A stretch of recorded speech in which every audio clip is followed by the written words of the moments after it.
fé e obras de mãos dadas. Artigo na revista Sinais dos Tempos de 21 de julho de 1890, intitulado Que farei para herdar a vida eterna? Jesus morreu para salvar o seu povo dos pecados deles. E redenção em Cristo significa cessar a transgressão da lei de Deus e estar livre de todo o pecado. Nenhum coração que é incitado pela inimizade contra a lei de Deus está em harmonia com Cristo, o qual sofreu no Calvário para vindicar e exaltar a lei diante do universo. Os que fazem ousadas pretensões de santidade demonstram com isso que eles não veem a si mesmo à luz da lei. Não são iluminados espiritualmente e não sentem aversão a toda espécie de egoísmo e orgulho. De seus lábios manchados pelo pecado saem as expressões contraditórias. Sou santo, sou sem pecado. Jesus me ensina que se eu guardar a lei, cairei da graça. A lei é um jugo de servidão. Diz o Senhor: Bem-aventurados aqueles que guardam os seus mandamentos, para que tenham direito à árvore da vida e possam entrar na cidade pelas portas.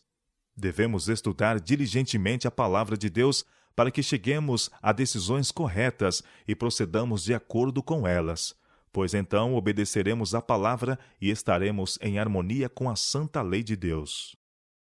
Conquanto tenhamos de estar em harmonia com a lei de Deus, não somos salvos pelas obras da lei. Contudo, não podemos ser salvos sem obediência. A lei é a norma pela qual é avaliado o caráter, mas não podemos absolutamente guardar os mandamentos de Deus sem a graça regeneradora de Cristo. Só Jesus pode purificar-nos de todo pecado. Ele não nos salva pela lei, nem nos salva na desobediência à lei. Nosso amor a Cristo será proporcional à profundeza de nossa convicção do pecado, e pela lei vem o conhecimento do pecado. No entanto, ao vermos a nós mesmos, desviemos o olhar para Jesus, que a si mesmo se deu por nós, para que pudesse remir-nos de toda iniquidade. Pela fé, apoderai-vos dos méritos de Cristo, e será aplicado o sangue que purifica a alma. Quanto mais claramente discernimos os males e os perigos a que temos estado expostos, tanto mais gratos seremos pela libertação por meio de Cristo.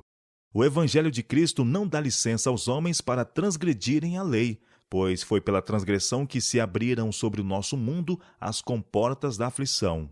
Hoje o pecado é a mesma coisa maligna que era no tempo de Adão. O Evangelho não promete o favor de Deus para alguém que, com impenitência, viola a lei. A depravação do coração humano, a culpa da transgressão, a ruína do pecado são todas manifestadas pela cruz que em Cristo provê um meio de escape para nós. Justiça própria é o perigo desta época. Ela separa a alma de Cristo. Os que confiam em sua própria justiça não podem compreender como a salvação advém por meio de Cristo. Chamam o pecado de justiça e a justiça de pecado.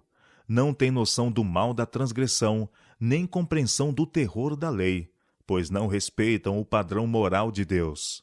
A razão de haver tantas conversões espúrias nestes dias é que há tão pouco apreço da lei de Deus. Em lugar do padrão de justiça de Deus, os homens erigiram um padrão de sua própria escolha para avaliar o caráter. Eles veem como em espelho, obscuramente, e apresenta falsas ideias de santificação ao povo, incentivando assim o egotismo, o orgulho e a justiça própria.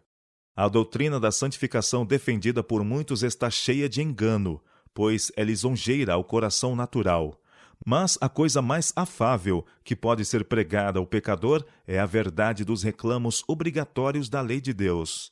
A fé e as obras precisam andar de mãos dadas, pois a fé sem as obras, por si só, está morta. O profeta declara uma verdade pela qual podemos provar toda a doutrina.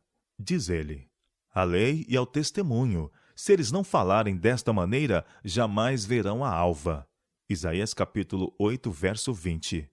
Embora haja abundante erro no mundo, não há razão para que os homens permaneçam no engano. A verdade é clara, e quando ela é contrastada com o erro, seu caráter pode ser discernido. Todos os súditos da graça de Deus podem compreender o que é requerido deles. Pela fé podemos submeter nossa vida à norma da justiça, porque podemos apropriar-nos da justiça de Cristo. Na palavra de Deus, o sincero pesquisador da verdade encontrará a regra de genuína santificação. Diz o apóstolo: Agora, pois, já nenhuma condenação há para os que estão em Cristo Jesus, que não andam segundo a carne, mas segundo o Espírito. Porquanto o que fora impossível à lei, no que estava enferma pela carne, isso fez Deus enviando o seu próprio Filho, em semelhança de carne pecaminosa e no tocante ao pecado. E com efeito, condenou Deus na carne o pecado, a fim de que o preceito da lei se cumprisse em nós, que não andamos segundo a carne, mas segundo o Espírito.